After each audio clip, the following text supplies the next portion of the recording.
They told her she couldn't bring her service dog on the flight. They ignored her documentation, dismissed her as if her trauma didn't matter. But what happened next, what her dog did and how the situation escalated, changed everything. What started as a routine flight became a moment that would impact lives far beyond the airport gates. Tell us where in the world you're watching from. And if this story moves you, hit that subscribe button so you don't miss out on future stories. Sergeant Rachel Anderson walked through the crowded halls of Denver International Airport, her service dog, Ace, walking faithfully beside her. The airport, with its bustling crowds and constant noise, felt like a battlefield in itself. Rachel's hands tightened on Ace's leash as the sounds of rolling suitcases, echoing announcements, and distant chatter reverberated in her ears. At 34 years old, Rachel looked every bit the seasoned soldier she was. Her hair, cropped short for practicality, framed a face marked by both strength and exhaustion. The faded scars on her hands and arms were nothing compared to the invisible wounds she carried, wounds that ran deep within her mind. It had been nearly a year since her last deployment to Afghanistan, but the weight of what she had seen and done there followed her home. The battle was no longer fought with guns and tactics. It was fought in the quiet moments when memories of the war resurfaced and tried to drown her. That's where Ace came in. The large Labrador retriever, with his calm presence and intelligent eyes, had been Rachel's lifeline since she returned from the Middle East. Ace wasn't just a dog. He was trained to recognize the subtle signs that Rachel was struggling. He could sense when a panic attack was coming or when her mind was slipping into the darkness of PTSD. His gentle nudges, his firm but reassuring weight pressed against her leg. These were the anchors that kept Rachel grounded when her world felt like it was spinning out of control. Today, they were heading back to Oregon, where her family lived. The flight was supposed to be a reprieve, a chance to spend time with her parents and sister, to reconnect with the people who had supported her from afar. But as Rachel and Ace made their way through the crowded airport, the familiar unease began to settle over her like a dark cloud. Ace, always alert, pressed closer to her side as they approached the security checkpoint. His presence was a comfort, a reminder that she wasn't alone. But even with Ace by her side, the tension in Rachel's chest tightened. The crowd, the noise, it was all starting to feel too much. She took a deep breath, trying to steady herself. One step at a time, she reminded herself. One step at a time. As they reached the gate, Rachel handed her boarding pass and Ace's service dog documentation to the gate agent. The young woman behind the counter barely glanced at the papers before narrowing her eyes at Ace. "I'm sorry, ma'am," the gate agent said, her tone clipped. "Pets are not allowed on board unless they're in a carrier." Rachel's stomach dropped. She had been prepared for this. She'd encountered resistance before when traveling with Ace. But today, in the middle of the chaotic airport, it felt like one obstacle too many. She fought to keep her voice steady as she responded. "Ace isn't a pet," she said firmly. "He's my service dog. I have all the documentation right here." The gate agent gave the papers a cursory glance before shaking her head. "I don't have any record of a service animal on this flight. Without prior authorization, I can't allow him to board." The words hit Rachel like a punch to the gut. She had faced down insurgents in Afghanistan, but this simple denial felt like an insurmountable challenge. Ace, sensing her rising anxiety, nudged her leg with his nose, offering her the calm she so desperately needed. Rachel took a deep breath. "Please, check the documents again. Ace is registered, and he's been trained for this. I need him with me." The gate agent, however, wasn't budging. "I'm sorry, ma'am, but without the proper pre-authorization, I'll have to call security." Rachel's heart began to race. Security. The word itself was enough to set off alarms in her mind. Her military training kicked in, warning her to stay calm, to keep control of the situation. But the tension in her chest was growing, and she could feel the edges of panic creeping in. Around them, the crowd of passengers was starting to take notice. Some people glanced their way with curious expressions, while others pulled out their phones, ready to record whatever might happen next. Ace remained calm, pressing his body closer to Rachel's leg as if to remind her that he was there. But even with Ace's presence, the weight of the situation felt overwhelming. Rachel's thoughts raced. How could she convince the gate agent to let them board? How could she keep control when everything around her felt like it was falling apart? Just as Rachel was about to respond, Ace suddenly stiffened beside her. His ears perked up, and he tugged lightly on his leash, drawing Rachel's attention away from the gate agent. Confused, Rachel followed Ace's gaze and saw a young boy, no more than 6 years old, and standing alone near the edge of the terminal, tears streaming down his face. The boy was lost, his small body shaking with fear as he searched for someone, anyone, who could help him. And Ace, ever the protector, had noticed. Rachel's heart softened at the sight. Without a second thought, she let Ace guide her toward the boy, the confrontation with the gate agent momentarily forgotten. Ace approached the boy with the calm and gentle manner that Rachel had come to rely on. The boy's tear-streaked face lit up as soon as he saw the dog, and he instinctively reached out to pet Ace's soft fur. Within moments, the boy's sobs had quieted, replaced by the quiet comfort of Ace's presence. Rachel knelt beside the boy, offering him a reassuring smile. "Are you okay?" she asked gently. The boy sniffled and nodded, though he didn't say a word. Just then, a man, a panicked father, by the look of him, pushed through the crowd, his eyes wild with fear. "Tyler!" the man called out, relief flooding his voice as he saw his son safe beside Ace. He rushed forward and scooped the boy into his arms, casting a grateful glance at Rachel and her dog. "Thank you," he said, his voice thick with emotion. "He got lost, and I didn't know where he was. I don't know what I would have done without your dog." Rachel smiled softly, her heart swelling with pride for Ace. "You're welcome," she replied, giving Ace a quick pat on the head. "He's a good boy." As the father and his son disappeared into the bustling terminal, Rachel's heart began to steady. The small act of kindness Ace had provided was enough to momentarily pull her away from the tension of the moment. But that brief reprieve didn't last long. Rachel stood up and returned to the gate, Ace at her side. The gate agent was still there, her posture stiff, and the same disapproving look etched across her face. The moment of compassion with the child hadn't softened her stance. The gate agent cleared her throat. "Ma'am, I'm going to need to ask you again. Without the proper documentation pre-authorized, I cannot allow the dog to board." Rachel clenched her jaw, feeling the tension build in her shoulders. She had been through enough situations like this to know the difference between misunderstanding and refusal, and this was beginning to feel like the latter. "Ace is my service dog," Rachel said, her voice tightening as she fought to keep her composure. "He's not a pet, and I have all the paperwork here to prove it. If you could just look at it properly—" "I'm sorry, but it's policy," the agent interrupted, a note of finality in her voice. "If you insist on boarding with the dog, I'll have to call security." Security. That word again. It loomed over Rachel like a storm cloud. She had done everything right, everything she was supposed to do. And yet here she was, being treated as though her service dog was a burden, as though her needs didn't matter, as if her invisible scars were something that could just be swept aside. Ace pressed gently against her leg, sensing her rising frustration. His calm presence reminded her to take a breath, to focus. She couldn't lose control. Not here, not now, not in front of this growing audience of curious onlookers, some of whom had already started filming on their phones. "I don't want to cause any trouble," Rachel said, trying to defuse the situation. "But I can't fly without Ace. He's a trained service dog. You can see all the documentation right here." The gate agent hesitated for a moment, her eyes flicking to the growing crowd before landing back on Rachel. For the first time, there was a hint of uncertainty in her expression, as though she was realizing just how much attention the situation was drawing. Before the agent could respond, another voice cut through the tense air. "Is there a problem here?" Rachel turned to see a man in his mid-40s, wearing a well-tailored suit, approaching from the nearby gate. He carried an air of authority, though his face was friendly and open. He glanced at Rachel, then at Ace, and finally at the gate agent, his expression calm but curious. "This is a service dog, correct?" the man asked, directing his question at the gate agent. The agent seemed to bristle at his presence, but nodded stiffly. "Yes, but the proper documentation wasn't—" "I'm sure you can make an exception," the man interrupted smoothly, his voice firm but polite. "This soldier has clearly provided the necessary paperwork, and it would be a shame to escalate the situation over a misunderstanding." Rachel blinked, surprised at the man's intervention. She didn't know who he was, but something about his demeanor suggested that he was used to resolving conflicts like this. The gate agent, however, didn't seem pleased with his interference. "Sir, it's policy," she began, but the man held up a hand, cutting her off. "I understand that," he said, his voice calm but authoritative. "But it's also common sense. This is a service dog for a U.S. soldier.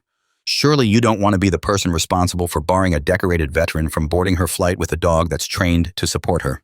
The gate agent's face tightened, but she said nothing. "Let's avoid any unnecessary confrontation," the man continued, smiling faintly. "I'm sure there's a way we can resolve this without involving security." The gate agent glanced around, seeing the growing crowd and realizing that the situation was spiraling beyond her control. With a reluctant sigh, she finally took Rachel's papers and gave them a proper look. A few tense moments passed as the agent examined the documents more closely. Finally, she nodded curtly and handed them back to Rachel. "Everything seems to be in order now," she said. though her tone was far from apologetic. "You may board," Rachel exhaled, the tension easing slightly from her shoulders. "Thank you." She didn't offer any more words than that. The battle wasn't won, but at least they could get on the plane. She gave Ace a gentle pat on the head, her gratitude for his quiet strength flooding through her. As Rachel and Ace began to walk toward the boarding gate, the man who had intervened fell into step beside her. "I hope you don't mind me stepping in," he said, his voice warm.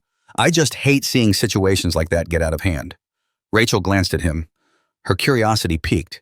"Thank you for your help back there." I'm not sure she would have listened otherwise. The man smiled. "No problem. My name's Tom, by the way. I work in the legal department for the airline." That explained the confidence. Rachel nodded. "I appreciate it, Tom. I didn't mean for it to turn into a scene." Tom waved off her concern. "Trust me, you didn't. Some people just get stuck on protocol without thinking about the bigger picture. I'm glad I could help before things escalated." Rachel smiled faintly, feeling a sense of relief she hadn't felt since arriving at the airport. As they reached the gate, Tom stopped and turned to her. "Take care of yourself," he said, his voice softening. "And take care of Ace. He's a good dog." Rachel nodded, her heart swelling with gratitude. "He is," she agreed quietly. "Thank you again." With that, Tom offered her a parting smile and walked away, leaving Rachel and Ace to board the plane. As they made their way down the narrow aisle, Rachel couldn't help but reflect on what had just happened. The tension, the resistance, the growing crowd, it all could have spiraled into something much worse. But thanks to Ace's calm presence and the unexpected kindness of a stranger, the situation had been diffused. Yet even as she found her seat and settled in, Rachel couldn't shake the feeling that this wasn't the end. Something still lingered in the air, a tension, an unease that clung to her, even as the plane prepared for takeoff. Rachel settled into her seat, Ace lying faithfully at her feet. As the plane began to fill with passengers, the noise of shuffling luggage and muffled conversations swirled around her. She kept her hand resting on Ace's back, grounding herself in the steady rhythm of his breathing. It had been a long day, longer than it should have been. The confrontation at the gate still clung to her like an unwelcome weight. Ace had done his job, staying calm and focused despite the tension in the air. Without him, she knew the situation could have easily spiraled out of control. She owed him more than she could express in words. But as the plane door closed and the engines roared to life, Rachel couldn't fully relax. There was always an edge of discomfort when she flew. The confined space, the crowds, and the lack of control triggered a hyper-awareness that years of military training had ingrained in her. She could feel her body tensing as the plane taxied down the runway, her muscles coiled like springs, ready for any potential threat. Ace, ever attentive, sensed her discomfort. He nudged her leg with his head, a small but powerful gesture that brought her focus back to the present. Rachel took a deep breath, grateful once again for his presence. "You're right, boy," she whispered, giving his head a gentle pat. "We're fine. We're safe." The plane lifted off, and Rachel closed her eyes, allowing herself a moment to center her thoughts. As the world outside the window fell away beneath them, she tried to push aside the lingering anxiety. But it wasn't easy. Memories of her last deployment surfaced, unbidden. The heat, the dust, the sounds of gunfire in the distance, and the constant threat of danger lurking around every corner. She had been stationed in Afghanistan for nearly a year, her days filled with missions that blurred together, each one more tense than the last. The trauma she carried from those days had followed her home like a shadow, a silent reminder of the things she'd seen and done. But the worst moment, the one that had broken her, leaving her with invisible scars, was when she and her team had been ambushed. It had happened so fast. One minute they were securing a perimeter, the next they were under heavy fire. The chaos of that day was still vivid in her mind.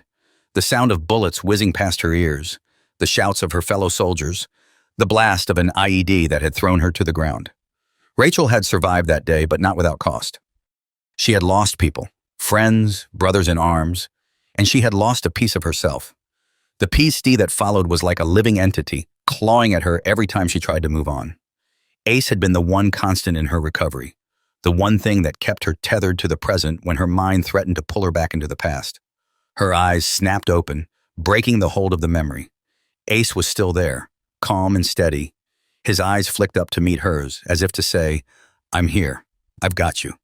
Rachel exhaled slowly, her hands still resting on his back. She knew that without Ace, moments like this, moments where the past crept in, would be much harder to navigate. The plane had reached cruising altitude, and the flight attendants were moving down the aisle, offering drinks and snacks. The atmosphere inside the cabin seemed relaxed, people chatting, watching movies, or scrolling through their phones. But Rachel's mind remained alert, always scanning for potential threats, even when none seemed present. It wasn't something she could easily turn off, no matter how hard she tried. The military had trained her to be vigilant at all times. And even now, in what should have been a safe, routine flight, her instincts told her to stay on guard. That's when Ace's behavior shifted.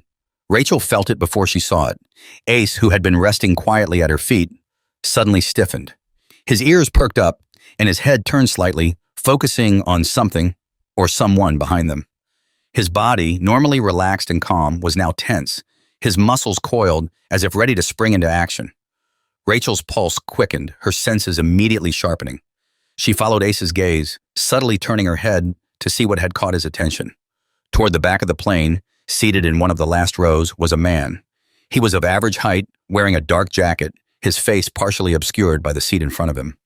There was nothing particularly alarming about his appearance, but something about the way he was acting put Rachel on edge. He was restless, shifting in his seat, glancing around nervously, avoiding eye contact with the flight attendants as they passed by. His hands fidgeted with something in his lap, though Rachel couldn't see what it was. It wasn't much to go on, but Rachel trusted Ace's instincts implicitly. He had been trained to detect subtle changes in behavior, both in her and in others. If Ace was reacting to this man, there was a reason. Rachel straightened in her seat, her muscles tensing. She didn't want to overreact, but she couldn't ignore the uneasy feeling growing in her gut. She leaned down, placing a calming hand on Ace's head. "What is it, boy?" she whispered. Ace's eyes remained locked on the man in the back row, his body still tense as if waiting for something to happen. Rachel's mind raced through the possibilities. Was the man just anxious? Was it harmless? Or was there something more sinister going on? Her military training told her to stay calm, observe, and assess the situation. But her instincts, the ones honed from years in combat, told her to be ready for anything. After a few moments, Rachel made a decision. She couldn't afford to ignore her gut. She discreetly signaled for a flight attendant as they passed by, her voice low and measured when she spoke. "Excuse me?" Rachel said, her eyes flicking toward the man in the back row. "My service dog is acting a little strange. He's trained to sense stress, and he's been focusing on that man back there. Could you maybe check on him, see if everything's okay?" The flight attendant followed Rachel's gaze, her expression shifting from neutral to concerned. "Of course," she said quietly. "I'll let the crew know." As the flight attendant moved away, Rachel's heart pounded in her chest. Ace remained alert, his gaze still fixed on the man. Whatever was happening, Rachel knew she had to trust her instincts. And Ace's. Something wasn't right. Rachel kept her eyes trained on the man in the back, her muscles tense as she tried to decipher the cause of Ace's unease. There was no clear threat yet, nothing obvious that would warrant concern. But something about the man's behavior sent a chill down her spine. She had learned long ago to trust her instincts, and Ace's. The flight attendant returned after a brief conversation with one of her colleagues and knelt beside Rachel's seat, speaking in a quiet, reassuring tone. "I've informed the captain," she said. "We're going to keep an eye on the situation, but please let me know if anything changes or if you sense anything else unusual." Rachel nodded, appreciating the discretion and professionalism of the crew. "Thank you. I just want to make sure everything's okay." The flight attendant gave her a small smile before standing up and continuing down the aisle. But even as she reassured Rachel, the growing knot of tension in her stomach remained. She couldn't shake the feeling that something was off. Ace, still alert, sat up slightly, his body angled toward the back of the plane, his ears perked and his eyes focused. Rachel stroked his head softly, hoping to calm both him and herself. The memories of her last deployment were still fresh in her mind, days when she had to rely on split-second decisions to keep her team alive. The sense of impending danger that Ace was picking up on was all too familiar, and her instincts screamed for her to stay vigilant. Trying to remain discreet, Rachel continued to observe the man in the back. He was seated by the window, but his posture was tense, and he still hadn't made eye contact with anyone. His hands fidgeted nervously in his lap, occasionally darting into his jacket. Was he just anxious? Maybe a nervous flyer? It was possible, but Rachel had seen anxious passengers before. This was different. The man's movements were deliberate, his actions calculated, as if he was trying not to draw attention to himself while still doing something he didn't want anyone else to see. Then, something strange happened. The man stood up abruptly, glancing around as if checking to see if anyone was watching him. His movements were jerky, almost erratic. Rachel's heart rate quickened as she watched him. He walked down the aisle toward the bathroom, his hands buried deep in his jacket pockets. Ace's body went rigid, his entire frame on high alert as he followed the man's every movement. Rachel felt her own muscles tense. She knew this behavior from Ace. He had done this before in Afghanistan when their unit was about to encounter danger. It was a sign of anticipation, a signal that something was about to happen. Rachel leaned forward, trying to catch the attention of the flight attendant again, but before she could call out, the man disappeared into the bathroom, shutting the door behind him. For a few moments, everything was still. Passengers around her remained oblivious, too engrossed in their conversations, movies, or books to notice the subtle tension building around them. But Rachel's mind was racing. The man's erratic behavior, Ace's reaction, the nervous energy, it was all pointing to something being very wrong. Rachel leaned down and whispered to Ace, "Stay with me, boy." She could feel the familiar adrenaline coursing through her veins, a remnant of her time in combat. It was the same rush that had gotten her through dangerous situations before, but here on a plane, she was helpless to act the way she was trained to. Her only weapon now was her intuition and Ace's sharp instincts. Time seemed to slow as she waited. The man had been in the bathroom for longer than seemed normal. Rachel's mind played through possible scenarios. Was he just nervous? Was there something more sinister happening? Every nerve in her body was telling her to act, but she wasn't sure what to do. After what felt like an eternity, the bathroom door opened. The man stepped out, his movements stiff, his face pale. His hands were still stuffed in his jacket pockets, and his eyes darted around the cabin as though he was searching for something or someone. Ace growled low under his breath, a deep rumbling sound that vibrated through Rachel's legs. It was the kind of growl she had heard from him only in situations of imminent danger. The hair on the back of her neck stood on end. Rachel couldn't wait any longer. She had to do something. She stood up quickly, moving into the aisle to block the man's path. Her body was tense, ready to react at the first sign of trouble. The man froze, his eyes widening slightly as he realized she was standing in front of him. "Is everything okay?" Rachel asked, her voice steady, but her eyes searching his face for any sign of what he was hiding. The man blinked rapidly, his hands still hidden in his jacket pockets. Yeah, he stammered, his voice shaky. I'm fine." But Rachel wasn't convinced. There was something off about his demeanor, something about the way he couldn't meet her eyes. Ace growled again, louder this time, his body pressing against Rachel's leg, signaling that he was ready to protect her if needed. The other passengers were starting to notice now. Heads were turning, and a few people were whispering to one another, clearly sensing that something wasn't right. The flight attendant Rachel had spoken to earlier was already making her way toward them, concern etched on her face.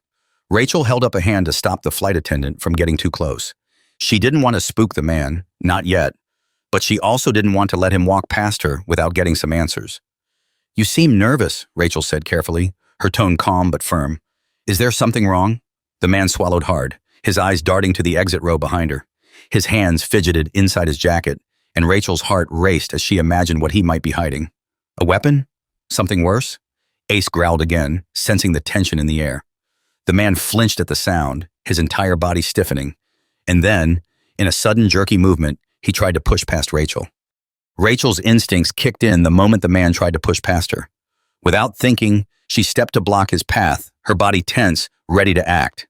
Ace barked sharply, a deep authoritative sound that echoed through the cabin, startling nearby passengers. "Stop," Rachel commanded, her voice firm and unyielding. She reached out to place a hand on the man's shoulder, not aggressively, but with enough force to make it clear that she wasn't letting him go anywhere. The man froze, his body stiff and trembling under her touch. His hands remained buried in his jacket, and Rachel's heart pounded as she watched him closely. She could feel the weight of everyone's eyes on them. The flight attendants, the passengers, even the people in the rows ahead who had started to turn around to see what was happening. Ace was on full alert, standing beside Rachel, his body poised to act at any moment. The tension between them and the man was thick, an unspoken standoff in the middle of a crowded airplane cabin. "Take your hands out of your pockets," Rachel ordered, her voice low but commanding. The man's eyes darted to the side, his breathing rapid and shallow. He didn't comply immediately, his gaze shifting nervously as if he was weighing his options. Rachel could feel the adrenaline surging through her veins, but she forced herself to remain calm. She had been in situations like this before. High tension, moments when everything could change in a second. And right now, it was her job to keep control of the situation. "Take your hands out of your pockets," Rachel repeated, her tone sharp but steady. "Now." Finally, After what felt like an eternity, the man's hands slowly emerged from his jacket. Rachel's breath caught in her throat as she watched his fingers unfurl. There was something in his right hand, a small, black device. Her mind raced, her heart pounding with the possibility of what it could be. A weapon, a detonator. But before she could react, the man's hand jerked, and the device fell to the floor with a soft thud. The man's eyes widened in panic as he lunged forward, reaching for it. Rachel didn't hesitate. She acted on pure instinct, her military training taking over. She grabbed the man's arm and twisted it behind his back, forcing him to the ground in one swift motion. Ace barked again, standing over the man, ensuring he wouldn't try to get up. "Stay down," Rachel said through gritted teeth, her voice fierce as she pinned the man to the floor. The device, a disassembled cell phone, its parts scattered across the aisle, lay just out of the man's reach. Relief washed over Rachel as she realized it wasn't a weapon, but her relief was short-lived. The man's erratic behavior and Ace's reactions made it clear that there was something more to this situation. The flight attendants were moving quickly now, several of them rushing forward to assist. One of them leaned down beside Rachel, her face pale with concern. "We've notified the captain," she whispered. "We're going to make an emergency landing." Rachel nodded, still keeping the man firmly pinned to the floor. The flight attendants worked to gather the scattered pieces of the phone, while passengers watched in stunned silence. Some of them were still filming, their phones aimed at the unfolding scene, but no one dared to intervene. The man beneath Rachel struggled weakly, but she held him in place with ease, her body brimming with adrenaline. "Stay still," she ordered, her voice calm but commanding. The plane's intercom crackled to life as the captain's voice came over the speakers. "Ladies and gentlemen, this is your captain speaking. Due to a potential security issue, we will be making an unscheduled landing at the nearest airport. Please remain calm and seated, with your seatbelts fastened. The flight crew will assist you with any concerns." Rachel could feel the energy in the cabin shift. Passengers exchanged worried glances, some of them murmuring to each other, while others remained silent, eyes wide with fear. The tension was palpable, and Rachel knew that the situation had escalated far beyond what anyone had expected. As the plane began to descend, the flight attendants took over crowd control, ensuring that everyone remained seated. Rachel kept her grip on the man, her eyes never leaving him as they awaited the landing.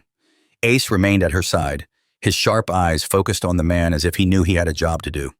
His presence was a comfort to Rachel, his calm, steady loyalty reminding her that she wasn't alone in this.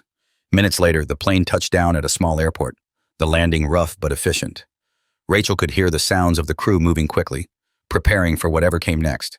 The moment the plane stopped, the cabin door was opened, and a team of security personnel rushed in, their eyes scanning the scene. Rachel met their gaze, still holding the man firmly against the floor. "He's been disassembling a phone, and my service dog alerted me to him," Rachel said, explaining the situation quickly and clearly. "He tried to push past me when I confronted him. The security team didn't waste any time. 2 officers moved forward, taking the man into custody, while another officer gathered the scattered phone parts as evidence. As they escorted the man off the plane, Rachel finally stood up, feeling the adrenaline start to ebb away. She glanced down at Ace, who was still alert but no longer on high alert. He looked up at her, his eyes filled with the same calm reassurance that had carried her through so many difficult moments. "Good boy," she murmured, patting his head. "You did great." The passengers around her began to murmur, their voices a mix of relief and disbelief. Some of them offered Rachel grateful smiles, while others seemed to still be processing what had just happened. Rachel sank back into her seat, feeling the weight of the day settle over her. The confrontation was over, the threat neutralized, but the emotional toll lingered. She closed her eyes for a moment, trying to steady her breathing. Ace lay down beside her, his head resting on her feet, a silent guardian in the aftermath of the chaos. The flight attendants moved through the cabin, offering reassurances to the passengers. "We'll be delayed here for a while," one of them announced, "but the situation has been handled, and we'll be back in the air once everything is cleared." Rachel opened her eyes, glancing at Ace once more. She couldn't help but feel a wave of gratitude for him. He had sensed something was wrong long before anyone else, and because of him, she had been able to stop the man before anything worse could happen. But even as she tried to settle back into her seat, she knew this day wasn't over. Something told her that the events on this plane would have far-reaching consequences. And she wasn't wrong. The cabin was still buzzing with murmurs and whispers from the passengers. Some were speaking quietly, while others were glued to their phones, typing furiously as they shared the unbelievable events that had just unfolded. Rachel remained seated, her hand resting on Ace's back, but her mind was far from calm. As the minutes ticked by, she couldn't shake the lingering tension. The man had been removed, and the immediate threat seemed to be over, but Rachel had been in enough situations to know that danger didn't always end cleanly. Her body still hummed with adrenaline, and her thoughts raced, replaying every moment that had led up to the confrontation. Ace shifted beside her, laying his head gently on her lap, his warm weight bringing her back to the present. She stroked his fur absently, grateful for his quiet presence. If it hadn't been for Ace, who knows what the man could have done? Rachel had learned to trust her service dog's instincts more than her own on many occasions. But today, Ace had truly saved them all. A flight attendant approached, her face showing signs of weariness from the long day. She leaned in close to Rachel, speaking in a hushed tone. "The captain's handling things with the authorities," she said. "You did a great job back there, and we're all grateful for your quick thinking." Rachel nodded, her voice soft. "I just reacted. Ace was the one who knew something was off." The flight attendant smiled. "He's a good dog. We'll be staying here a little longer while they investigate, but I'm sure everything will be fine from here on." Rachel didn't respond. Instead, she watched as the crew moved through the cabin, doing their best to calm nervous passengers. But even though the immediate threat had passed, Rachel couldn't ignore the feeling that something was still unresolved. An hour later, the cabin doors opened again. A group of uniformed FBI agents stepped onto the plane. Their presence brought an immediate hush to the once buzzing cabin. The passengers shifted uncomfortably, unsure of what to expect next. Rachel sat up straighter, her muscles tensing as the agents approached. The lead agent, a tall man with sharp features and a no-nonsense expression, scanned the cabin before his eyes landed on Rachel. He made his way toward her, his steps purposeful and precise. When he reached her row, he knelt down slightly, meeting her gaze. "Sergeant Anderson?" he asked, though it was clear he already knew who she was. Rachel nodded. "That's me." The agent extended his hand. "Special Agent Michaels, I've been briefed on the situation, and I just want to thank you for your actions today. You prevented what could have been a serious incident." Rachel took his hand, shaking it firmly. "I just did what anyone else would have done." Michaels shook his head. "No, not everyone would have reacted the way you did. Your military training, your instincts, they made all the difference." He glanced down at Ace, who was sitting quietly beside Rachel. "And this guy here is a hero too." Rachel smiled faintly, patting Ace's head. "He always knows when something's wrong." The agent straightened up, looking around the cabin briefly before turning back to Rachel. "We've taken the suspect into custody," he said. "It seems he was attempting to create some kind of electronic interference device with the disassembled phone parts. It's a sophisticated technique used in cyber attacks to disrupt communications or cause malfunctions in flight systems." Rachel's stomach tightened. She had suspected as much, but hearing the confirmation from an FBI agent made it all the more real. The man had been attempting to sabotage the plane, and Ace had stopped him before he could succeed. "We're conducting a full investigation," Agent Michaels continued, "and we'll need to get your statement, as well as take Ace into consideration for his role in detecting the threat. But I wanted to personally thank you for your quick thinking and bravery." Rachel nodded, though her mind was still racing with the implications of what had just been revealed. "I'm happy to help in any way I can," she said quietly. The agent's face softened slightly, as if sensing the weight of the moment. "We'll get through this," he said. "You've already done the hard part." With that, Michaels handed her a card. "When you're ready, call this number and we'll take your formal statement." Rachel took the card, glancing at it briefly before slipping it into her jacket pocket. As the agent turned to leave, she felt a strange mix of relief and unease. The man had been taken into custody, the plane was safe, but the weight of the situation still pressed heavily on her chest. The plane remained grounded for the next few hours, while the FBI and the local authorities conducted their investigation. Passengers were eventually allowed to disembark, and Rachel watched as they filed out one by one, their faces a mixture of relief and exhaustion. Some of them cast grateful glances in her direction, but most were eager to leave the scene of what could have been a disaster. Rachel waited patiently, her hand resting on Ace's head. When the flight was finally cleared to continue, she stood and followed the other passengers off the plane, her mind still buzzing with everything that had happened. The airport terminal was quieter than before, but there was still an air of unease that lingered. Rachel found a quiet corner near one of the large windows overlooking the tarmac and sat down with Ace at her feet. She leaned back in her seat, trying to process everything that had unfolded in the past few hours. Her phone buzzed in her pocket, and she pulled it out to see several missed calls and texts from her family. They had heard about the incident and were worried, but she wasn't ready to talk to them just yet. She needed a moment to clear her head, to breathe, before explaining what had happened. Ace nudged her leg gently, sensing her tension. Rachel smiled faintly and scratched behind his ears. "You always know when I need you," she whispered. She stared out the window, her mind replaying the events of the day over and over. It had been a routine flight, just a trip home to see her family. But it had turned into something so much bigger than that. As the sun began to set outside the airport, casting a soft orange glow over the horizon, Rachel knew one thing for sure. This wasn't the last she would hear about today's events. There would be follow-ups, investigations, and likely media attention. But through it all, she knew she could count on Ace, just like she had always done. Rachel leaned back in her chair, staring out at the fading sunlight. The airport was still bustling around her, but she felt strangely disconnected from it all. Ace rested at her feet, his calm presence grounding her, but her mind was still racing with the events of the day. The threat, the FBI, the possibility of disaster, it all felt surreal. She was just trying to get home, just trying to take a simple flight to see her family, but now her actions had prevented a catastrophe. Still, even though the situation was over, the weight of it remained heavy on her shoulders.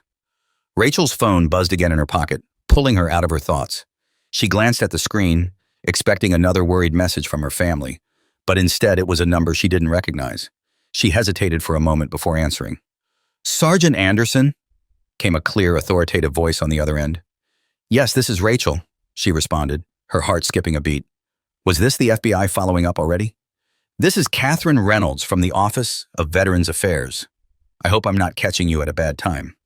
Rachel sat up straighter, surprised by the call. "No, not at all. How can I help you?" There was a brief pause before Catherine continued, her voice warm but professional. "We've been made aware of the incident on your flight today, and first I want to say thank you. Your actions and Ace's prevented a potential disaster. You both showed incredible bravery, and we've been following the situation closely." Rachel blinked, caught off guard by the directness of the praise. "I was just doing what I had to.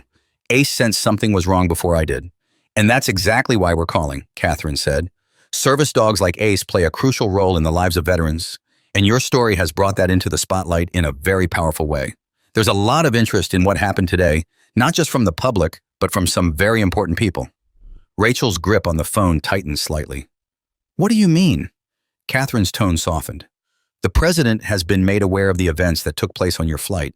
He's deeply moved by what you and Ace did, and he'd like to invite you to the White House to personally thank you." For a moment, Rachel was speechless. The White House? The president? She hadn't even fully processed the events of the day, let alone the idea of national recognition. This wasn't why she had acted. She had done what needed to be done. Nothing more, nothing less. "I don't know what to say," Rachel finally managed, her voice barely above a whisper. "There's no pressure," Catherine reassured her.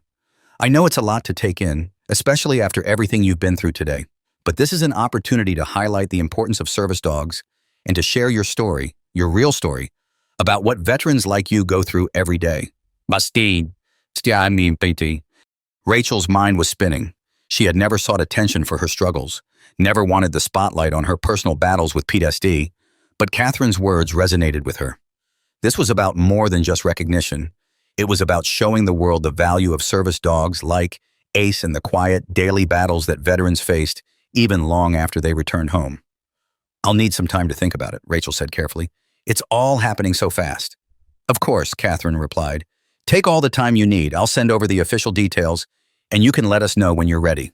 They exchanged a few more pleasantries before the call ended, but even after the conversation was over, Rachel sat there, staring at her phone, trying to process what had just happened.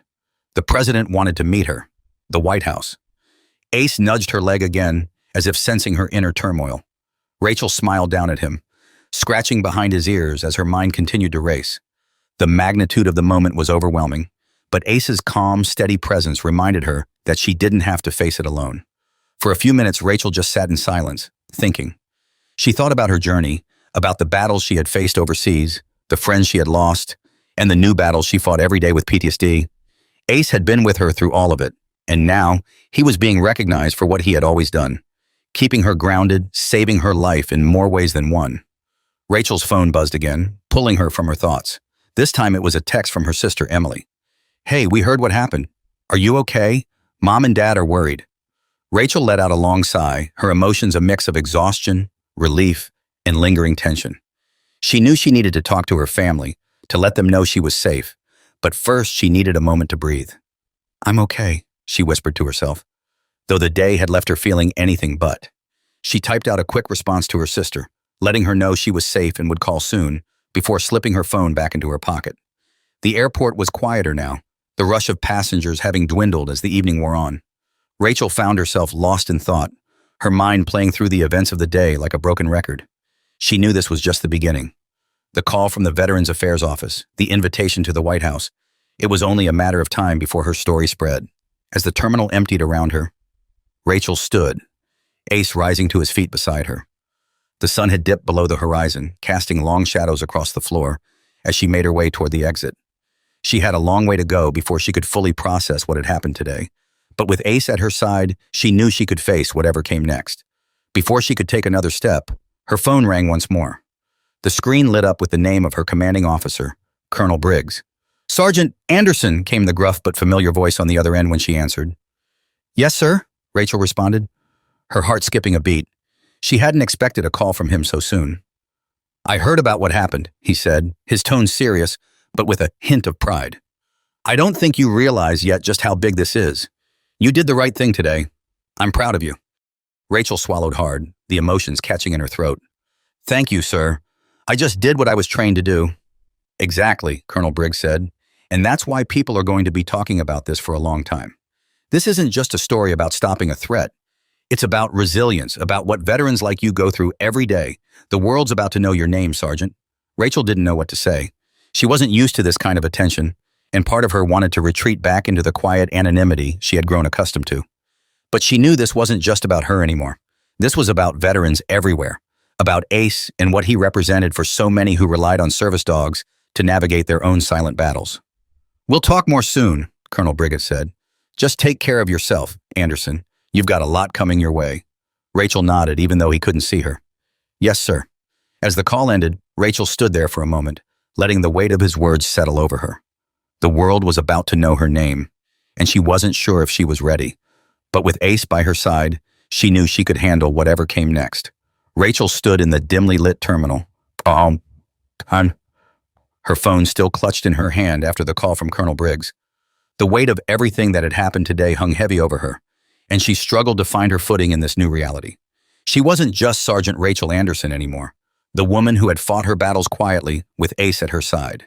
Now the world was watching, and her actions, once carried out in the shadows, had been thrust into the light. The terminal was nearly empty now, the once bustling crowds reduced to a few late travelers waiting for their evening flights. The relative silence was a welcome change from the chaos of the past few hours. Rachel made her way to a nearby bench and sat down, Ace lying faithfully at her feet. She needed a moment to reflect, to process everything that had just unfolded.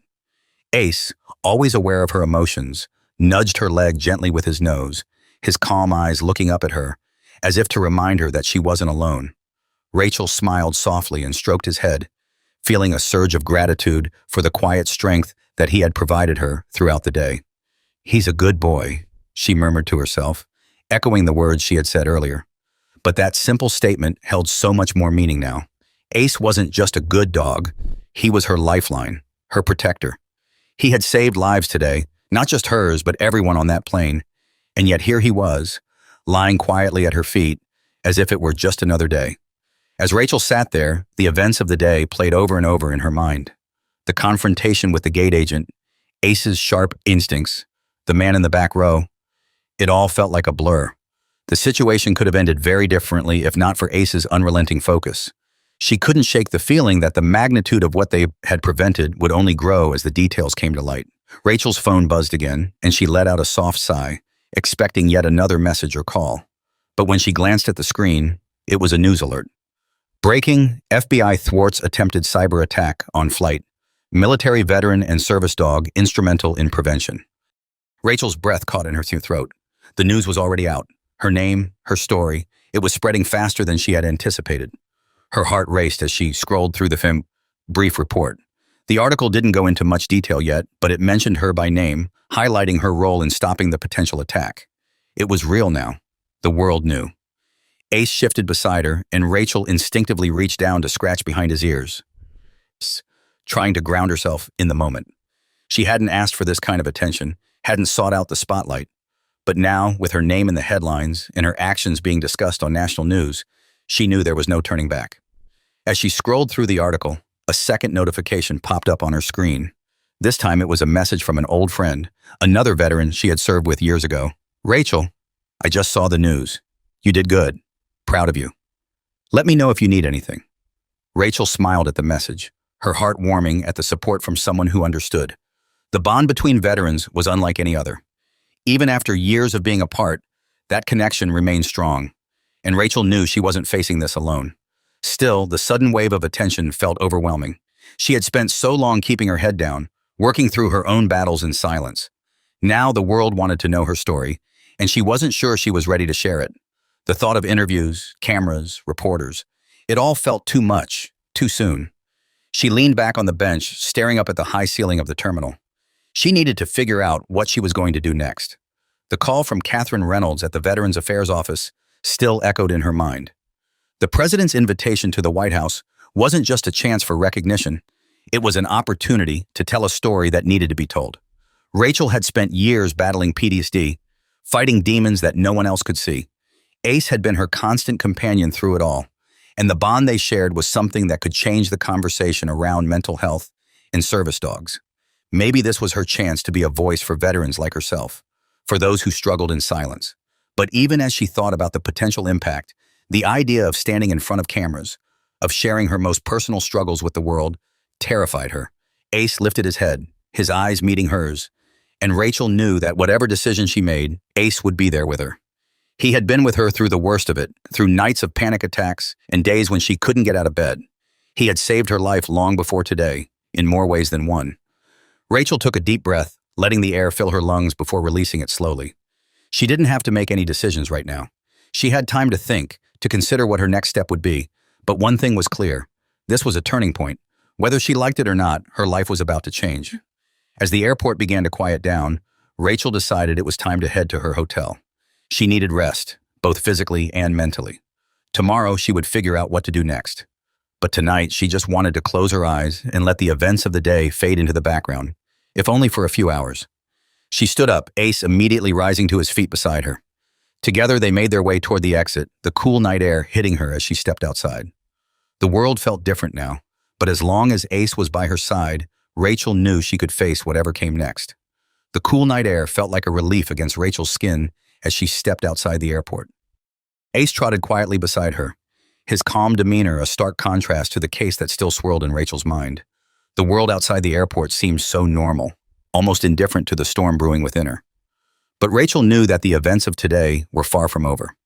As she walked toward the shuttle that would take her to the hotel, her phone buzzed again. She glanced down, expecting another news alert or message from a concerned friend or family member. But this time, it was something different. It was an email from a journalist, a request for an interview. Rachel's stomach tightened as she opened the email. The journalist introduced herself as a reporter from one of the major networks, praising Rachel for her bravery and asking if she'd be willing to share her story on national television. The email was polite and professional, but the very thought of being interviewed made Rachel's heart race. She wasn't ready for this. She had known the media attention would come eventually, but she had hoped for more time. Time to process, to think, to decide how she wanted to handle it. Now it seemed like the world was moving faster than she was, and she wasn't sure if she could keep up. Rachel sighed, closing the email without responding. She couldn't deal with that right now. She needed space, needed to gather her thoughts before deciding how much of her story she was willing to share. After all, this wasn't just about what had happened on the plane. It was about her entire journey, her struggles with PTSD, and her relationship with Ace. Those were things she hadn't spoken about publicly before, and the idea of bearing her soul to the world felt overwhelming. As she boarded the shuttle, Rachel found a quiet seat by the window. The shuttle wasn't crowded, just a few other passengers scattered throughout, most of them lost in their own thoughts. Ace sat obediently at her feet, his presence a constant source of comfort. Rachel rested her hand on his back, taking solace in the steady rhythm of his breathing. The shuttle ride to the hotel was quiet, giving Rachel the time she needed to reflect. She watched the city lights blur past the window, her mind drifting back to the call from Catherine Reynolds at the Veterans Affairs Office. The invitation to the White House was still fresh in her mind, and though she had initially felt overwhelmed by the idea, now sitting in the quiet of the shuttle, it felt like an opportunity to share her story on her terms. The media would tell the story regardless. Journalists would dig into her past, would paint a picture of her life based on what little they knew. But going to the White House, meeting the president, and using that platform to talk about service dogs and veterans' mental health struggles, that was a chance to control the narrative. A chance to highlight Ace's role, not just in saving lives today, but in saving hers every day. As the shuttle pulled up to the hotel, Rachel made a decision. She would go to the White House. She would meet with the president and share her story. Not for herself, but for the other veterans out there who needed to hear it. For the soldiers still battling their own invisible wars, and for the dogs like Ace who gave them the strength to keep going. Rachel stepped off the shuttle and walked into the hotel lobby. It was late, and the quiet of the space was a welcome reprieve from the chaos of the day. She checked in, her mind still buzzing with the decision she had made. After heading up to her room and unlocking the door, Rachel finally allowed herself to relax. The exhaustion from the day hit her all at once, the weight of it settling into her bones. Ace immediately settled at the foot of the bed, his body curling into a comfortable position as if sensing that they could finally rest. Rachel sat down on the edge of the bed, pulling out her phone to check the emails and messages that had flooded in over the past few hours. Among them was another message from Catherine Reynolds, providing more details about the White House visit and what to expect. Rachel skimmed the message, feeling a mix of anticipation and anxiety. Tomorrow, she would reply to Catherine and confirm that she would attend. But tonight, she needed to sleep. She needed to let her mind rest, even if only for a few hours. Rachel lay down on the bed, staring up at the ceiling as the events of the day replayed in her mind as Ace shifted slightly at the foot of the bed, his quiet breathing filling the room with a sense of calm. As tired as Rachel was, her mind wouldn't stop racing. There was still so much to process, so much she hadn't fully come to terms with. Her phone buzzed again, pulling her back to the present. It was another message, this time from her sister Emily. Just saw the news. I know you're probably overwhelmed, but I'm so proud of you. Call me when you can. Rachel smiled softly at the message, feeling a pang of homesickness. She missed her family. They had been her rock through so many of her darkest days, and though they hadn't always understood what she was going through, they had never stopped supporting her. She knew they were worried, but for now, she couldn't bring herself to call. There was too much swirling in her mind, too many emotions she wasn't ready to talk about yet. Ace lifted his head, watching her quietly from the foot of the bed. His eyes were steady, filled with the same quiet wisdom that had carried Rachel through countless difficult moments. She smiled at him, reaching down to give him a gentle pat. "We did good today," she whispered. Ace blinked, his expression calm and reassuring, as if to say, "We always do." Rachel sighed, closing her eyes. The exhaustion of the day finally caught up with her, and she allowed herself to drift off into a light sleep. Tomorrow would bring more decisions, more challenges. But tonight, at least, she could rest knowing that she had done what needed to be done. As Rachel slept, her dreams were filled with flashes of the day's events. The tense moments on the plane, the FBI agents, the media attention, it all swirled together in a blur of images and sounds. But through it all, Ace was there, his presence a constant anchor in the chaos of her mind. For the first time in a long time, Rachel felt a sense of peace. It was fragile, but it was there. And that was enough. The morning light streamed through the curtains, and Rachel blinked awake, feeling the familiar weight of Ace curled up beside her. For a few brief moments, she lay there in the hotel bed, savoring the quiet before the day began. But as the memories of the previous day started to flood back, the reality of everything that had happened hit her once again. The flight, the confrontation, the FBI, and now the White House invitation. Rachel sat up slowly, rubbing her eyes as she glanced at the clock. It was early, too early maybe, but her mind was already awake, buzzing with thoughts of what lay ahead. Ace stirred beside her, his eyes blinking open as he stretched out his limbs before nudging her hand with his nose. "Morning, boy," she murmured, giving him a soft pat. "You ready for today?" She didn't know if she was ready for today, but Ace, as always, seemed calm and steady. He was her constant, always there when she needed him most, always knowing just what to do to ease her anxiety. Rachel found comfort in that. Her phone buzzed on the nightstand, and she reached for it, half expecting more news alerts or interview requests. But when she checked the screen, it was a message from Catherine Reynolds. "Sergeant Anderson, I hope you're doing well. Just wanted to confirm if you're still available to visit the White House this week. We're flexible with the dates, but the president is eager to meet you and discuss the impact of service dogs like Ace. Let us know what works for you." Rachel took a deep breath, rereading the message a few times. She had made the decision last night to accept the invitation, but seeing it written out so plainly made it all feel much more real. This wasn't just about her anymore. It was about representing all veterans who struggled with invisible wounds, and it was about highlighting the importance of service dogs like Ace. Still, the idea of stepping into the spotlight filled her with apprehension. Rachel had never been someone who sought attention. Even in the military, she had done her job quietly, preferring to stay behind the scenes. But now it seemed the world wanted to hear her story, and she knew this was an opportunity she couldn't pass up. With a sigh, Rachel typed out a response. "Thank you, Catherine. I'm available to visit the White House this week. Just let me know the details, and I'll be there." She hesitated for a moment before hitting send, but once the message was gone, she felt a strange sense of relief. It was official now. She was going to Washington. Rachel stood up and stretched, heading to the small bathroom to get ready for the day. Her reflection in the mirror showed the same face she had always known. Strong, serious, with a few more lines of worry than there used to be. But there was something different in her eyes, too. A sense of purpose, maybe, or a quiet determination that hadn't been there before. After a quick shower, Rachel got dressed and grabbed her phone again. As she scrolled through the morning news, she found more articles about the flight and the thwarted cyber attack. Reporters were calling it a near disaster, crediting her and Ace for preventing what could have been a catastrophic incident. Her name was everywhere now, and as much as she wanted to hide from it, she knew that wasn't an option anymore. Ace padded over to her, pressing his nose against her leg in his usual gesture of reassurance. Rachel smiled down at him. "Looks like we're heading to Washington, buddy," she said softly. "You ready to be in the spotlight?" Ace wagged his tail, his calm demeanor unchanged, as if to say, "I'm ready if you are." Rachel packed her things and checked out of the hotel, feeling a mix of anticipation and unease. She knew the next few days would be unlike anything she had ever experienced. The thought of meeting the president was surreal. But more than that, she felt the weight of the responsibility that came with it. She wasn't just representing herself. She was representing all the veterans who had struggled in silence, all those who had relied on service dogs like Ace to help them get through each day. As Rachel and Ace left the hotel and made their way to the airport, her phone buzzed again. This time it was a call from her mother. "Hey, sweetie," her mom's voice came through the line, filled with concern. "How are you holding up?" Rachel smiled softly, grateful for the familiar voice. "I'm okay, Mom. It's been a crazy couple of days." "We've been following the news," her mom said. "You're all over it. I can't believe everything that's happened. Are you sure you're okay?" "I'm fine," Rachel assured her, though she wasn't entirely sure if that was true. "It's just a lot to take in, but Ace has been keeping me grounded." Her mom chuckled.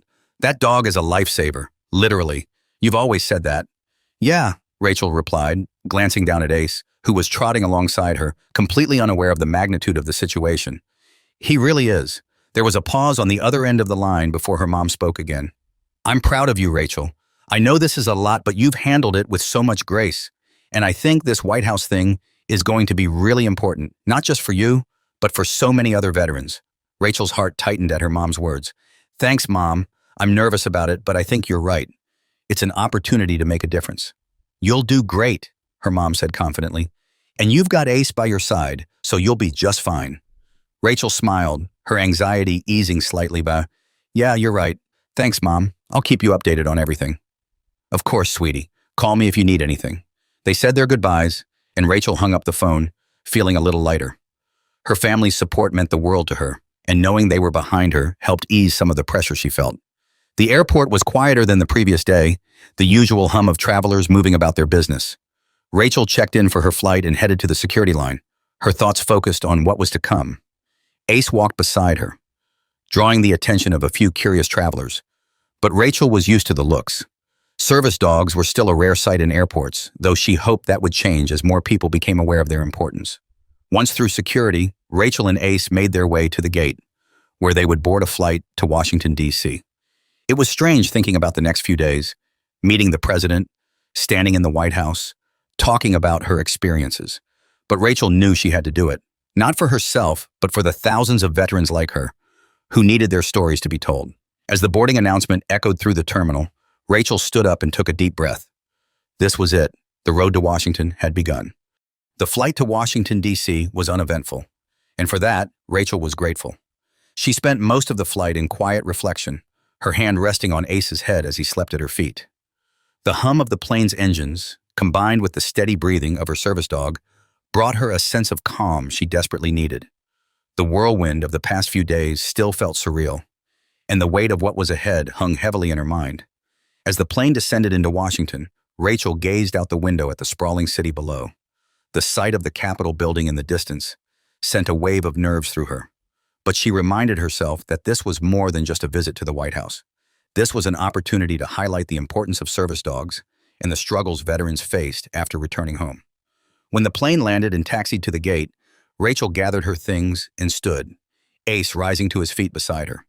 She could feel the curious eyes of other passengers on hers as she moved toward the exit, but she was used to it by now. People were always intrigued by Ace, and today was no different. As she stepped off the plane and into the bustling airport, the weight of her upcoming meeting with the president began to settle over her once again. She had never imagined she'd find herself in this position. And while part of her felt overwhelmed, there was also a quiet determination that had begun to take root within her. A driver was waiting for her at the airport. As she exited the terminal, a man in a dark suit approached, holding a small sign with her name on it. "Sergeant Anderson?" the man asked, his voice polite and professional. "That's me," Rachel responded, adjusting the strap of her bag on her shoulder. "I'm with the White House staff," he explained. "I'll be taking you to your hotel. The president's team is looking forward to your visit tomorrow." Rachel nodded, feeling her nerves spike at the mention of her meeting with the president. "Thank you," she said, trying to keep her voice steady. "It's a lot to take in." The driver smiled understandingly. "I can imagine, but don't worry, you're in good hands." Rachel followed him to a waiting black SUV parked just outside the terminal. As they made their way through the city streets, she stared out the window, taking in the sights of Washington, D.C. It was a city steeped in history, and the knowledge that she was here, about to meet the leader of the country, felt almost surreal. Ace sat quietly beside her in the car, his eyes scanning the world outside the window, always alert, always watching. Rachel couldn't help but feel grateful for his presence. He had been her rock through so much, and now he was about to share in one of the most significant moments of her life. When they arrived at the hotel, Rachel checked in and was escorted to a quiet room on one of the upper floors. The room was simple but comfortable, and the large windows offered a stunning view of the Washington skyline. As she looked out at the city, Rachel felt a strange mix of excitement and anxiety. Tomorrow was the big day, the day she would meet the president and share her story. Ace nudged her leg gently, as if sensing her swirling emotions. Rachel smiled down at him and scratched behind his ears, thankful for the constant comfort he provided. "Just one more day," she whispered. "Then we'll be home." Rachel spent the evening going over the details Catherine Reynolds had sent her about the visit. There would be a small ceremony in the White House East Room with a handful of high-ranking officials in attendance. The president would give a speech, followed by the presentation of a commendation in recognition of her bravery on the flight. There would also be time for Rachel to speak about her experience and the importance of service dogs like Ace. As she read through the schedule, Rachel's nerves began to creep back in. She wasn't one for public speaking, especially not in front of the president in a room full of officials. But this wasn't about her, she reminded herself. It was about the cause. It was about veterans who needed help and the life-saving role service dogs played in their recovery. The next morning arrived quickly. Rachel awoke to the sound of her phone buzzing with a message from Catherine Reynolds, confirming the final details for the day. She had a few hours before she needed to be at the White House, which gave her just enough time to mentally prepare herself for what was to come. After a quick shower, Rachel dressed in her formal Marine uniform, her medals carefully pinned to her chest. She took a moment to look at herself in the mirror, feeling the weight of her service and the journey that had brought her to this point. The uniform felt like a second skin, a reminder of the years she had spent serving her country, both overseas and at home. As she finished getting ready, Ace sat patiently by the door, his vest already on, waiting for their next move. Rachel knelt beside him, stroking his fur for a moment, taking comfort in the familiarity of his presence. "We've got this," she whispered, more to herself than to him. The car arrived to take them to the White House, and as Rachel stepped outside, the crisp morning air filled her lungs, bringing a sense of clarity and focus. The streets of Washington, D.C. were already busy with the usual rush of morning traffic, but today, Rachel's world felt smaller, focused only on the task ahead. The drive to the White House was short, but it gave Rachel enough time to steady her nerves. She reminded herself that this wasn't just a ceremony. It was an opportunity to bring awareness to the importance of service dogs for veterans like her. Ace had saved her life more times than she could count, and now she had the chance to make sure that others knew just how valuable dogs like him were. When they arrived at the White House gates, the sight of the iconic building brought a wave of awe over Rachel. She had never imagined she'd be standing here, about to walk through those doors. But here she was, ready to represent not just herself, but the countless veterans whose voices weren't always heard. The car came to a stop, and Rachel took a deep breath before stepping out, Ace by her side. As they approached the entrance, a sense of calm washed over her. This was it, the moment she had been preparing for. And no matter what happened, she knew she wasn't alone. Ace was with her, and together, they were about to step into a room that would change everything. The doors of the White House swung open, and Rachel, with Ace by her side, stepped into the grand foyer. The historical weight of the building seemed to press in around her, a place where so many pivotal moments had occurred, where history had been made. She had seen this place on TV and in photos, but standing inside it felt completely different, surreal and humbling. The sight of the towering ceilings, the chandeliers, and the portraits of past presidents on the walls made her heart race. A White House staff member approached with a warm smile. "Sergeant Anderson, welcome. We're honored to have you here today." Rachel nodded politely, trying to focus on the words despite the butterflies in her stomach. "Thank you. It's an honor to be here." The staff member guided her through the corridors, leading her toward the East Room, where the ceremony would take place. As they walked, Rachel couldn't help but glance at the historic artifacts and photographs that lined the hallways, each one a reminder of the significance of this moment. It was hard to believe that she and Ace were about to become part of this long history, a chapter in a story far larger than either of them. Ace walked beside her, calm and steady, his eyes scanning the surroundings as they moved through the grand halls. His presence grounded her, keeping her nerves in check. Rachel couldn't imagine doing this without him. The doors to the East Room opened, revealing a space that was both grand and intimate at the same time. The room was bathed in soft golden light from the chandeliers above, and a small audience had already gathered, including high-ranking military officials, members of the press, and special guests. American flags lined the walls, and at the far end of the room, a podium was set up for the president's speech. Rachel swallowed hard, the weight of the moment settling over her like a heavy blanket. She had been in combat zones, faced life-or-death situations, but somehow, standing in this room filled with dignitaries and officials made her feel more exposed than ever. Yet she reminded herself that this wasn't about her alone. It was about the message she had to share, about the veterans whose struggles needed to be heard. The president entered the room, his presence commanding attention. The crowd rose to their feet in respect, and Rachel found herself standing a little straighter, her Marine discipline kicking in as she prepared for what was to come. The president smiled warmly as he approached Rachel, extending his hand. "Sergeant Anderson," he said, his voice filled with sincerity, "it's an honor to meet you, and Ace, of course." Rachel shook his hand firmly, feeling a surge of pride. "Thank you, Mr. President. It's an honor to be here." The president knelt down briefly, offering his hand to Ace, who sniffed it politely before sitting back at Rachel's side. The crowd watched with quiet admiration as the president stood and addressed them.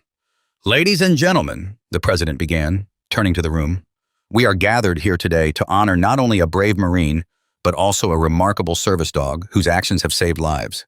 Sergeant Anderson and Ace have shown us the power of loyalty, courage, and resilience. Their story reminds us of the invisible battles that so many of our veterans face every day and the incredible support that service dogs provide." Rachel listened intently, her heart swelling with emotion as the president spoke. This moment wasn't just about her. It was about every veteran who had struggled silently, every soldier who had returned home with scars no one could see, and it was about Ace, who had been by her side through all of it, offering comfort and protection when she needed it most. The president continued, "We often speak of the sacrifices our military makes, but we must also remember the challenges they faced when they return home. Sergeant Anderson has lived those challenges, and with the help of Ace, she has faced them with strength and bravery." The president then turned to Rachel, meeting her eyes. "Today we honor your service, Sergeant Anderson, and the bond you share with Ace. But more than that, we honor the role that service dogs play in the lives of veterans across this country. You are a shining example of what it means to serve with dignity, even after the uniform comes off." The room erupted in applause, and Rachel felt her chest tighten with emotion. It wasn't the recognition she sought, but it was deeply meaningful nonetheless. The applause wasn't just for her, it was for Ace, for every service dog, and for every veteran who had fought their own battles long after leaving the battlefield. The president then motioned for Rachel to join him at the podium. Her legs felt heavy as she made her way to the front of the room, Ace by her side, his calm presence giving her the strength to stand before the crowd. As she stepped up to the podium, the room fell silent, and all eyes were on her. Rachel took a deep breath, her hand resting on Ace's head. She hadn't prepared a formal speech, but she knew what she needed to say. "Thank you," she began, her voice steady despite the nerves swirling inside her. "This moment isn't just about me, it's about every veteran who has faced struggles that aren't always visible. It's about the importance of recognizing the mental health challenges that so many of us face after returning from service." She paused, glancing down at Ace, who was watching her intently. "Ace isn't just a service dog. He's been my partner, my protector, and my constant source of strength. He's saved me in ways I can't even begin to describe. And today, I hope that by sharing our story, we can bring attention to the incredible role that service dogs play in the lives of veterans." Rachel's voice softened as she continued, her words resonating with the quiet truth of her experiences. "We all know that war leaves scars. Some of them are visible, but many of them aren't. The battles we fight after we come home can be just as hard, sometimes harder, than the ones we fought overseas. And it's because of Ace that I've been able to face those battles head on." The room remained silent, her words hanging in the air, but Rachel could feel the empathy and understanding emanating from the audience. She hadn't expected this level of vulnerability, but in this moment, it felt right. "I'm not a hero," Rachel said softly. "I'm just someone trying to live one day at a time. And Ace, he's the real hero. Without him, I wouldn't be standing here today. He's shown me that I don't have to carry the weight of the world on my own, and for that, I'm forever grateful." The applause was thunderous, but Rachel barely registered it. Her focus was on Ace, who looked up at her with those calm, knowing eyes, as if he understood every word she had just spoken. This wasn't just a moment for her, it was a moment for him too. The president stepped forward again, this time holding a small box. He opened it to reveal a medal, an official commendation for Rachel's bravery. With a smile, he carefully placed the medal around her neck, and the room once again erupted into applause. Rachel felt the weight of the medal against her chest. But more than that, she felt the weight of the moment, the responsibility to continue sharing her story, to advocate for veterans like herself, and to ensure that service dogs like Ace received the recognition they deserved. As the ceremony came to a close, Rachel stood tall, her heart full of gratitude and determination. She had come to the White House not seeking recognition, but seeking to make a difference. And as she looked down at Ace, she knew they had done just that. As the applause slowly faded, Rachel felt a surge of emotions she hadn't fully expected. The ceremony had been powerful, and while she hadn't sought recognition, standing there, with the medal around her neck, Ace by her side, she couldn't help but feel a deep sense of pride. Not just in herself, but in everything Ace had helped her overcome. He was the reason she was standing here today, and in this moment, it all felt worth it. The president approached her once again, extending his hand. "Thank you for sharing your story, Sergeant Anderson. You've reminded us all of the importance of supporting our veterans, not just in words, but through action. And Ace, well, he's a national hero." Rachel shook his hand firmly, a smile tugging at the corners of her mouth. "Thank you, Mr. President. It's an honor to be here." As the president moved on to speak with other officials in the room, Rachel stepped back, taking a moment to breathe and absorb everything that had just happened. The small crowd in the East Room began to disperse, but several guests approached her, each offering their congratulations and gratitude for her service. Some of the high-ranking military officers thanked her for her bravery, while others simply admired Ace and acknowledged the special bond between them.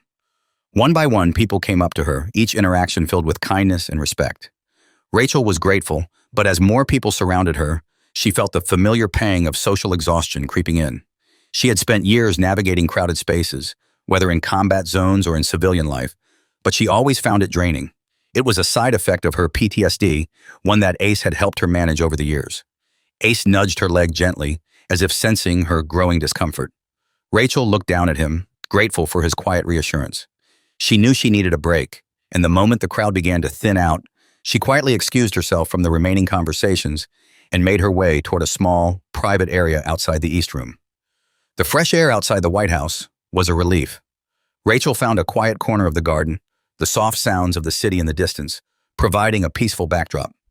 Ace sat beside her, alert but relaxed, his head resting on her knee. For a few moments, she let the world fall away, focusing on the cool breeze and the warmth of the sun on her skin. It was exactly what she needed after the whirlwind of the past few days. As Rachel sat there reflecting on everything that had happened, her phone buzzed in her pocket. She glanced at the screen and saw a message from Catherine Reynolds. "You were incredible today. Thank you for sharing your story. The president was moved, and so were we all. There's already talk of expanding awareness campaigns for service dogs. Thanks to your speech, we'll be in touch soon." Rachel smiled softly at the message. It felt good to know that her story, and Ace's, was making an impact.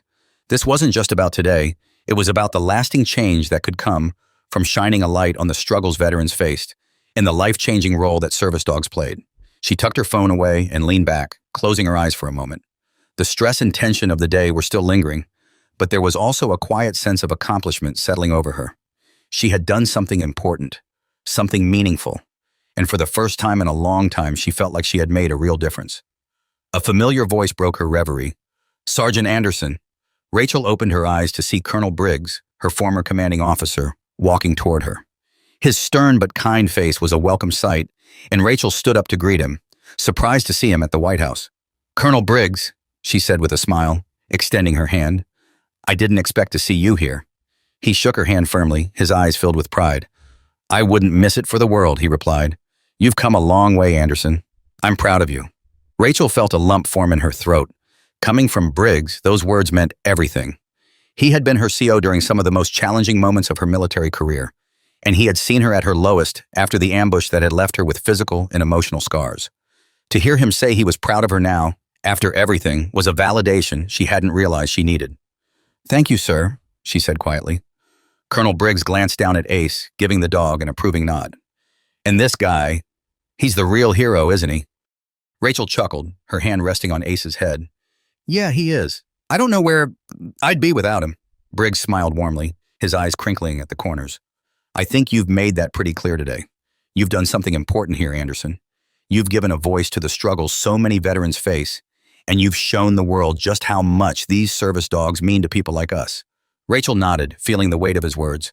She had always admired Briggs for his leadership and his ability to see beyond the surface. He had been the first to encourage her to seek help when her PTSD symptoms started to overwhelm her. And now standing here with him, she felt a deep sense of gratitude. "You've always had my back, sir," Rachel said, "even when I didn't want to listen." Briggs chuckled. "That's what we do, Anderson. We take care of our own." They stood in comfortable silence for a moment, both reflecting on how far Rachel had come since those difficult days after her deployment. Ace, ever vigilant, sat patiently beside them, his calm presence a reminder of everything that had brought Rachel to this point. "I hear you've got a lot of eyes on you now," Briggs said, breaking the silence. "The White House, the media, everyone wants to know your story." Rachel sighed, her gaze drifting toward the horizon. "Yeah, it's a lot. I never wanted this kind of attention." Briggs nodded. "I get that, but sometimes the spotlight finds you, whether you want it or not, and when it does, you've got to decide how to use it." Rachel considered his words carefully. The attention she was getting wasn't something she had ever sought, but she knew he was right. This was her chance to make a difference, not just for herself, but for veterans like her and the dogs who helped them. She had to use this moment wisely. "I think I know what I need to do," Rachel said, her voice steady. "I'm going to keep telling my story, and I'm going to make sure people understand how important these dogs are, how much they change lives." Briggs smiled, his eyes filled with approval. "Good. That's the Anderson I know. Strong, determined, and always fighting for something bigger than herself." Rachel smiled back, feeling a renewed sense of purpose. The day had been overwhelming, but standing here, talking to Briggs, she felt like she was on the right path. As the sun began to set over Washington, Rachel knew this was just the beginning. There was still so much work to be done, so many stories left to tell. But with Ace by her side, she knew she could face whatever came next. The sun was dipping lower over Washington, casting a warm glow across the White House grounds as Rachel stood with Colonel Briggs. The day had been long and emotionally draining, but in this moment, she felt lighter, more grounded. The sense of purpose that had started to form during the ceremony was now a solid resolve. As Colonel Briggs said his goodbyes, Rachel watched him walk away, his figure disappearing into the flow of people still mingling outside the White House. She smiled to herself, thinking about the journey she had been on, from the difficult days after her deployment to standing here, having just been honored by the president. It had been a long road, and it wasn't over yet, but now she felt ready for whatever came next. Ace nudged her leg gently, his calm gaze reminding her that he was still by her side, as he had always been. Rachel knelt down beside him, ruffling his fur as she looked into his eyes. "We did good today," she whispered, her voice filled with affection. "And I think there's more we can do." Ace blinked, his expression steady and reassuring. He seemed to understand, as he always did. Rachel felt a surge of gratitude for him, this loyal companion who had been with her through every trial and triumph. He had been her anchor when the world felt too overwhelming, and now they were about to embark on a new mission together. Rachel stood, feeling a sense of closure as she turned back toward the White House. She knew that today was just one chapter in their story, but it was an important one. The recognition they had received wasn't about fame or accolades. It was about raising awareness, about making sure people knew that veterans like her needed more than just words of support. They needed real, tangible help. And sometimes that help came in the form of a four-legged hero like Ace. As Rachel and Ace made their way back to the car that would take them to the hotel, her phone buzzed again. It was Catherine Reynolds sending a follow-up message about the media requests that were pouring in. "The press wants to do a sit-down interview with you and Ace. They've been asking for your perspective on the role of service dogs and the challenges veterans face. Let me know if you're interested." Rachel read the message, her fingers hovering over the screen for a moment. She had known that this attention would come, that people would want to hear her story, but now that it was here, she had to decide how much of herself she was willing to share. The thought of opening up to the public about her struggles with PTSD made her nervous, but at the same time, she knew this was an opportunity to make a difference. She typed a response. "I'll do it, Catherine. Let's set it up." The moment the message was sent, Rachel felt a sense of calm wash over her. She had made the choice to speak up, to use this platform to advocate for something she believed in. The more she thought about it, the more she realized that this wasn't just about her story. It was about all the veterans who were silently struggling, the ones who didn't have a voice. That evening, back at the hotel, Rachel sat on the bed with Ace beside her, going over the plans for the next few days. There were meetings with veterans organizations, interviews with the media, and follow-ups with the White House staff about how they could expand awareness for service dogs. It was a lot to take in, but Rachel felt ready. This was her new mission, and it was just as important as the one she had carried out in uniform. As she sat there, Rachel's mind wandered back to the moment she had first met Ace. It had been a turning point in her recovery, one she hadn't fully appreciated at the time. She had been hesitant to accept the idea of a service dog, unsure if it was really what she needed. But the first time Ace had nuzzled her hand, offering his quiet support, she had known. He wasn't just a tool for managing her anxiety. He was a partner, a lifeline. She thought about the other veterans who might benefit from service dogs, veterans who were still trying to navigate the complexities of life after the military, who were carrying invisible wounds that the world couldn't see. Rachel knew that if she could use her story to help even one of them, then all of this, every interview, every speech, every moment in the spotlight, would be worth it. As the evening wore on, Rachel and Ace ventured out for a walk. The city was quieter now, the hustle of the day giving way to the peaceful sounds of night. They walked in silence for a while, Ace trotting beside her as they made their way through the quiet streets near the hotel. Rachel's phone buzzed again, but this time it was a call from Emily, her younger sister. "Hey," Rachel answered, her voice warm with familiarity. "Hey yourself, superstar," Emily teased. "I saw the ceremony today. You and Ace looked amazing up there." Rachel chuckled softly. "Thanks, Em. It was a lot." "I bet," Emily replied. "But you handled it like a pro. I'm so proud of you." Rachel felt a warmth spread through her chest. Her family's support had always meant the world to her, even when she had struggled to open up about her experiences. Emily had always been the one to check in, to offer a listening ear when Rachel needed it most. "I've got more media stuff coming up," Rachel said, her tone light but thoughtful. "It's weird, you know, all this attention." "You deserve it," Emily said firmly. "People need to hear your story. And Aces, you're making a difference, Rach." Rachel nodded, even though Emily couldn't see her. "Yeah, I hope so." They talked for a while longer, the conversation shifting to lighter topics. Family, home, the little moments that grounded Rachel in the present. By the time the call ended, Rachel felt lighter, more centered. As she made her way back to the hotel, Ace still by her side, Rachel thought about everything that had brought her to this point. The years of service, the battles fought both overseas and within herself, the quiet strength that Ace had given her. It had been a long road, but it had led her here, to a place where she could use her voice to help others. Back in her room, Rachel settled into bed, Ace curling up at her feet. She stared at the ceiling, her mind already thinking ahead to tomorrow and all that it would bring. The interviews, the speeches, the meetings, it was all waiting for her. But for now, she was content to rest, knowing that whatever came next, she and Ace would face it together. And in the quiet darkness of the room, with the city outside and Ace breathing softly at her feet, Rachel felt a sense of peace she hadn't felt in a long time. The road ahead was still uncertain, but she was ready for it. She had a new mission now. The morning light filtered through the curtains, casting a soft glow across the hotel room.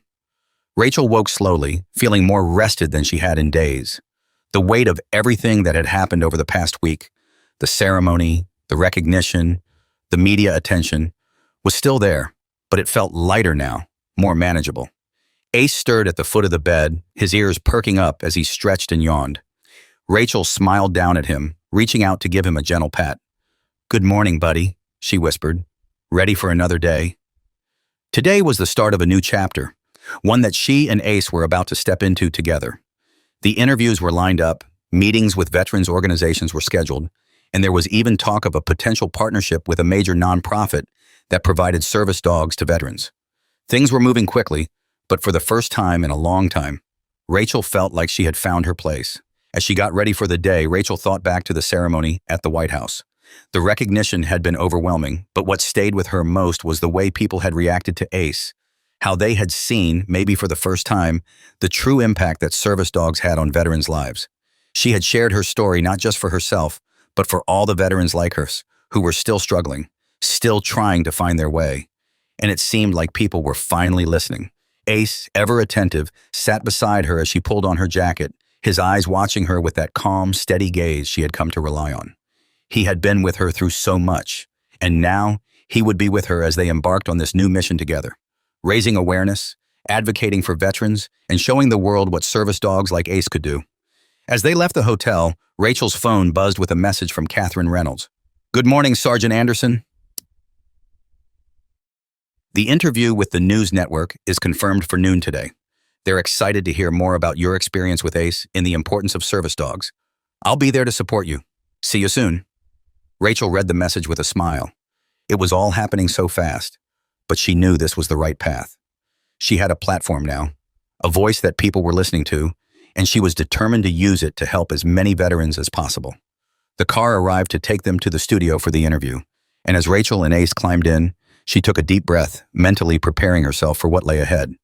Public speaking had never been her strong suit, but today wasn't about perfection. It was about honesty. It was about sharing the reality of life after service, the challenges of PTSD, and the life-saving bond she had with Ace. The studio was a whirlwind of activity when they arrived. Producers and camera crews buzzed around, setting up lights and microphones, and there was an energy in the air that felt both exciting and nerve-wracking. Rachel had done interviews before, but this was different. This one felt bigger, more important. Catherine met her at the entrance, her smile warm and encouraging. "You ready?" she asked. Rachel nodded, though her heart was racing. "Yeah, I think so." Ace remained by her side, as calm as ever, his quiet presence giving her the strength she needed. Catherine led them to the set, where the interview would take place, and as Rachel sat down in the chair, she felt the weight of the moment settle over her. Cameras were aimed at her, bright lights shone down, and soon millions of people would be watching. The interviewer, a well-known journalist with a reputation for handling sensitive topics with care, greeted Rachel warmly. "It's an honor to have you here today, Sergeant Anderson. I've read about your story and I can't wait to share it with our audience." Rachel smiled, trying to push down the nerves. "Thank you. I'm happy to be here." The cameras rolled and the interview began.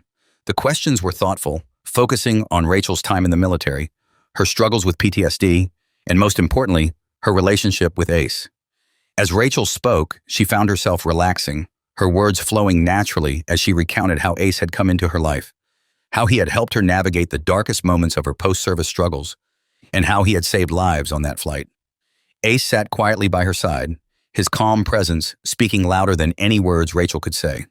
The interviewer was fascinated by Ace's role in Rachel's recovery, and by the end of the conversation, it was clear that the story was resonating not just with the interviewer, but with everyone in the studio. As the interview wrapped up, the journalist turned to the camera for the final words. Sergeant Anderson's story is a powerful reminder of the unseen battles our veterans face and the extraordinary role service dogs like Ace play in helping them heal. We thank you for your service, Sergeant, and for sharing your story with us today. The cameras stopped rolling, and the room erupted in applause. Rachel smiled, feeling a sense of accomplishment wash over her. She had done it. She had shared her story, and now it was out there for the world to see. After the interview, Catherine approached her, beaming. "You were incredible, Rachel. That was exactly what people needed to hear." Rachel exhaled, the tension leaving her body. "I wasn't sure I could do it, but Ace, he made it easier." Catherine nodded, her eyes softening as she looked down at Ace. "He's special, and you're showing the world just how important these dogs are. You're making a difference." Rachel looked down at Ace, her heart swelling with pride. "He saved my life more times than I can count. If sharing our story can help even one other veteran get the support they need, then it's all worth it." They left the studio shortly after, and as Rachel and Ace walked through the busy city streets, she felt lighter, more at peace with everything that had happened. The whirlwind of the past few days was finally settling, and now she could see the path ahead clearly. This wasn't just about recognition or fame, it was about creating change. Rachel had a voice now, and she was going to use it to advocate for veterans and the service dogs, to make sure that the next generation of soldiers coming home had the support they needed. As the sun began to set, Rachel and Ace found a quiet park nearby, the grass soft underfoot and the sound of birds chirping in the trees. They sat down on a bench, the world slowing down for just a moment. Ace lay beside her, his head resting on her knee, and Rachel stroked his fur, feeling the warmth of his presence. "I think we're going to be okay," Rachel whispered to Ace, her voice filled with hope. Ace lifted his head slightly, looking up at her with those wise, knowing eyes, as if to say, "We've always been okay, as long as we're together." Rachel smiled, a sense of calm settling over her. The future was uncertain, and there were still challenges ahead. But for the first time in a long time, she felt ready. She and Ace had been through so much together, and now they were stepping into a new mission, a mission to make a difference in the lives of others. And with Ace by her side, Rachel knew she could face anything.